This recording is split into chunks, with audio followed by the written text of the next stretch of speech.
எல்லோருக்கும் வணக்கம். நான் தான் ஸ்டெலின். நம்மளோட வாழ்க்கையில ஒரு சில நேரம் நம்ம முன்னேற்ற பாதைக்கு முன்னேறி செல்லாம தடையா ஒரு சில விஷயங்கள் இருக்கும். நம்ம அத அறிகிறது கிடையாது. நம்ம இருக்கிற இடமே நமக்கு கம்ஃபர்டபுளா இருக்கு அப்படின்னு முன்னேற்ற பாதையில போகாம அதே இடத்துல நம்மள நிலையா வச்சிருக்கிறது மாதிரி நம்மளோட வாழ்க்கை சூழ்நிலையை நம்ம மாத்திப்போம். ஒரு சின்ன ஒரு ஸ்டோரி சொல்றேன். அது மூலமா உங்களுக்கு ஒரு ஐ ஓப்பனிங்கா இருக்கும் அப்படின்ற நம்பிக்கையில இந்த ஸ்டோரிய சொல்றேன். ஒரு அரசர் காட்டுக்கு வேட்டைக்கு போகிற நேரம் 2 கழுகு குஞ்சுகள மரத்துல இருந்து கீழ விழுந்து கிடக்கிறது பார்க்குறாரு. அத தன்னோடயே எடுத்துக்கிட்டு வருகிறாரு. அந்த கழுகு குஞ்சுகள நல்ல முறையில பராமரிச்சு, அத நல்லபடியா வளர்க்கறதுக்காக ஒரு ஆள நியமிக்கிறாரு. அவரும் நல்ல முறையில அத பராமரிச்சு வருகிறாரு.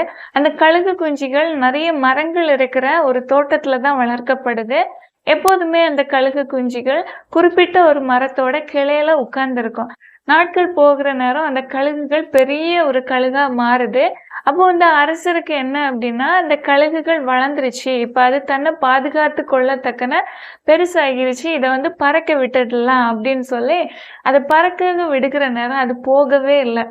ரிட்டர்ன் ஆகிட்டே இருந்துச்சு. பறந்து போகும். அப்புறம் திரும்பவும் அதே மரக்கிளையில உட்கார்ந்துகிட்டே இருந்துச்சு. எவ்வளவு முயற்சி செஞ்சாலும் அது பறந்து போகவே இல்ல. அதாவது கழுகுக்குரிய வாழ்க்கை அது வாழல. கம்ஃபர்டபுளா ஒரு இடத்த சூஸ் செஞ்சு அப்படியே வாழ்ந்துகிட்டே இருந்துச்சு. அப்புறமா அந்த அரசர் ஒரு அறிவிப்பு வெளியிடுகிறாரு.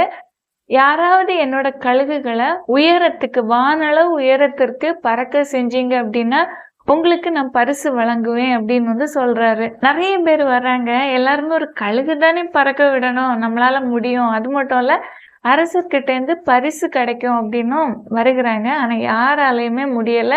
எத்தனை பேர் முயற்சி செஞ்சு அப்புறம் கூட அது கொஞ்சம் தூரம் பறந்து போகும். திரும்பவும் அதே மரக்கிளையில உட்கார்ந்துருது. கடைசியா ஒரு விவசாயி வருகிறாரு. அவரு என்ன பண்றாரு அப்படின்னா, கழுகு உட்கார்ந்து இருக்கிற அந்த மரக்கிளைய வெட்டிடுறாரு. மரக்கிளை வெட்டப்பட்ட உடனே அந்த கழுகு ரொம்ப உயரமா பறக்க ஆரம்பிச்சிருச்சு. ஏன்னா அதுக்கு திரும்ப உட்கார்றதுக்கு இடம் இல்ல அப்படின்னு நினைச்சிருச்சு.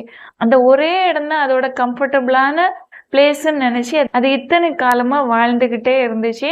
மரத்துல எவ்வளவோ கிளைகள் இருந்தாலும் அந்த ஒரு கிளையை தான் அது நம்பி இருந்துச்சு. அந்த கிளையை முறிச்ச உடனே அது வானத்துக்கு உயரமா பறக்க ஆரம்பிச்சிருச்சு. அதோட வாழ்க்கையை வாழ தொடங்கிருச்சு.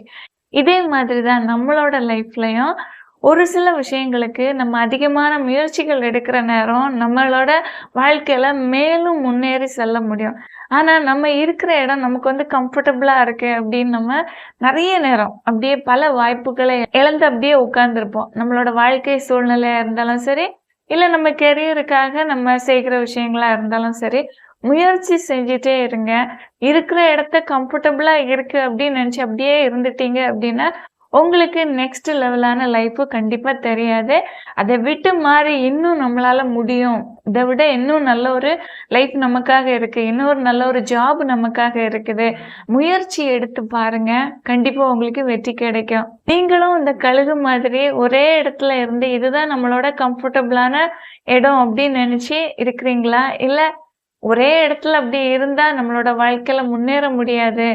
திரும்ப திரும்ப நம்ம முயற்சி செஞ்சு தொடர்ந்து முயற்சி செஞ்சு வாழ்க்கையில வெற்றியின் பாதைய சென்றடையணும் அப்படின்னு நினைக்கிறீங்களா அப்படின்னு நீங்களே யோசிச்சு பாருங்க. முயற்சின்னு சொல்றத ஒரு நாளும் கைவிடாதுங்க. வெற்றின்னு சொல்றது அருகாமையில தான் இருக்கும். ஒருவேளை குயிக்கா கிடைக்காம இருக்கலாம். ஆனா கண்டிப்பா கிடைக்கும். ட்ரை செஞ்சுட்டே இருங்க.